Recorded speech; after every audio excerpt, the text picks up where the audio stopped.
고려대 장경철 교수님께서 쓰신 글에 이분의 애가 3명인 것 같은데 그중에 막내 셋째에 대한 이야기가 있었습니다. 이 막내가 어렸을 때 참 말을 잘 안 들었던 거예요. 뭐 해달라는 것은 많고 하고 싶은 소원은 많은데 되는 일이 없어서 그런지 짜증을 많이 냈대요. 그래서 집에 있는 것 중에 눈에 보이는 것마다 다 자기 거래. 그렇게 우겨서 온 집안이 시끄러웠습니다. 타일러 보기도 하고 달래 보기도 했지만 싫어! 하고 토라지면 대책이 없었어요. 하루는 그 위에 둘째 아이하고 이 막내에 대한 이야기를 하다가 이 둘째 아이한테 물어봤대요. 야, 막내가 왜 이렇게 말을 안 듣냐? 때려줘야 하냐? 달래줘야 하냐? 그러니까 둘째 아이의 이 대답이 간결하고 명쾌했습니다. 아빠, 크면 돼요. 크면. 여러분 맞습니다. 크지 않아서 모릅니다. 크면 다 이해가 되는 것이죠.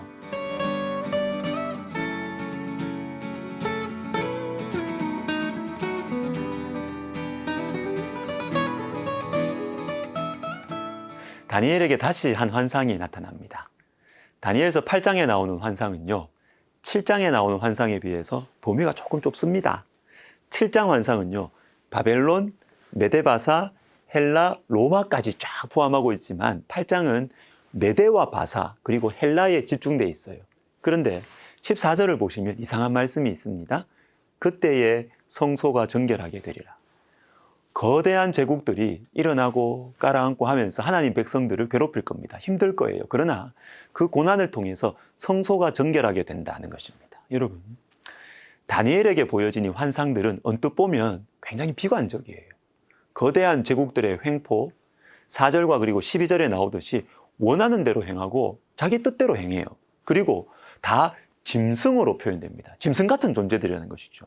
자기 마음대로, 자기 본능, 욕망대로 주변 나라들 정복하고 잔인하게 다스리는 것입니다. 하나님 백성에게는 이게 참 힘겨운 현실이에요. 그러나 여러분, 하나님께서는 이 시간들을 통해서 이 짐승 같은 존재들을 통해서 성소를 정결하게 하신다라는 것입니다. 여러분, 하나님 우리 생각보다 크세요. 우리는 어떤 일을 우리 입장에서만 생각하고 해석합니다. 당장 힘들면 잘못되고 편하면 좋고. 그러나 여러분, 하나님 넓으세요. 생각이 깊으십니다. 자, 창세기 15장에서 왜 자식을 안 주시느냐 불평하는 아브라함에게 하나님께서 하늘의 별들처럼 많은 자손들과 가나안 땅도 주겠다 이렇게 하시면서 참 이해하기 힘든 한 말씀을 하십니다. 13절에 내 자손이 이방에서 객이 되어 그들을 섬기겠고 그들은 400년 동안 내 자손을 괴롭히리니 16절 내 자손은 4대 만에 이 땅으로 돌아오리니 자손들도 주겠다. 땅도 주겠다. 그럼 빨리 주셔야죠. 그런데 다른 땅에서 나그네 생활하다가 4대 만에 이 땅으로 돌아오게 할 것이다. 이렇게 말씀하십니다. 우리는 하나님 주실 거면 당장 주세요. 이렇게 말합니다. 이왕 주실 건데 왜 시간을 끄시냐고. 왜 우리를 그 기다림의 시간 동안 고생하게 하시냐고. 내가 생각할 때는 이게 맞아요. 그런데 창세기 15장 16절 전체를 한번 읽어드리겠습니다. 내 자손은 4대 만에 이 땅으로 돌아오리니 이는 아모리 족속의 죄악이 아직 가득 차지 아니함이니라 하시니라. 아모리 족속의 죄악이 가득 차서 심판하는 그때가 되기까지 기다려야 된다는 거예요. 그게 4대입니다. 4대. 여러분, 이걸 우리가 어떻게 알겠어요? 하나님께는 하나님 백성들이 물론 가장 소중하지만 아모리 족속도 하나님의 이 공의에 따라서 대우하셔야 하기 때문입니다. 그런데 우리는 내 사정만 생각하죠. 내가 힘드니까 해결해 주세요. 내가 필요하니까 이거 주세요. 안 주시면 하나님 탓하고 시간도 내가 정하고. 하나님은 모든 것을 합력하여 선을 이루어 가시는 것입니다. 욥기 40장 14절을 보시면 자, 그리하면 내 오른손이 너를 구원할 수 있다고 내가 인정하리라. 자, 내 오른손 능력이죠. 오른손 너의 능력, 너의 의를 내가 인정해 주겠다. 언제? 그리하면. 그럼 그리하면이 중요하겠습니다. 그리하면이 무엇일까요? 앞에 나옵니다. 11절, 12절. 교만한 자를 발견하여 모두 낮추되 모든 교만한 자를 발견하여 낮아지게 하며. 자, 모든 반복됩니다. 자, 욥은 이렇게 생각했던 것이죠. 나는 겸손한데 고난을 당하고 교만한 저 사람들은 잘 되고 하나님 불의하십니다. 이게 욥의 생각이었어요. 그런데 하나님 말씀하십니다.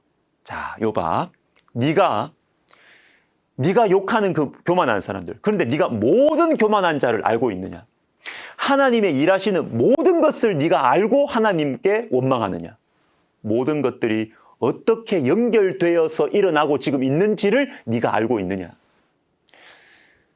여러분, 우리가 하나님의 생각을 내가 안다 이렇게 자신 있게 말하려면, 내가 하나님 행하시는 그 일에 대해서 내가 자신 있게 비판하려면 내 눈에 보이는 일만이 아니라 하나님이 행하신 모든 일들을 이해하고 있어야 돼요. 그 모든 일들이 어떻게 연결되어서 지금 일어나고 있는지 이걸 이해하고 있어야 하나님 비판할 수 있습니다. 그렇지 않고서 내 눈에 보이는 것, 내하고 관계된 것만 가지고 하나님을 판단하면 이게 논리적으로 빈틈이 너무 많은 거예요. 여러분, 하나님께서는 나보다 크십니다. 이사야 55장 8절과 9절을 읽어드리겠습니다. 이는 내 생각이 너희의 생각과 다르며 내 길은 너희의 길과 다름이니라. 이는 하늘이 땅보다 높음 같이 내 길은 너희의 길보다 높으며 내 생각은 너희의 생각보다 높음이니라. 사랑하는 여러분, 하나님의 생각은 우리보다 높습니다. 넓습니다. 깊습니다. 이 하나님을 믿고 의지하고 바라보면서 혹 고난의 터널, 끝나지 않을 것 같은 터널 속에 계시더라도 오늘 하루 우리 안에 분명하게 주신 이 작은 겨자씨 같은 이 신앙을 부여잡고 살아가십시다. 그리고 많이 힘들어하는 영혼들을 소망과 사랑으로 위로해주면 좋겠습니다. 기도하겠습니다. 하나님 아버지, 주님이 크십니다. 주님이 나보다 지혜로우십니다. 주님이 저를 사랑하십니다. 그렇기 때문에 당장 눈앞에 보이는 아픔과 괴로움과 늦어지는 인생 원망하지 않고 합력하여 선을 이루시는 주님 바라보고 오늘도 믿음으로 또 감사하며 살아가게 하옵소서. 예수님의 이름으로 기도하옵나이다. 아멘.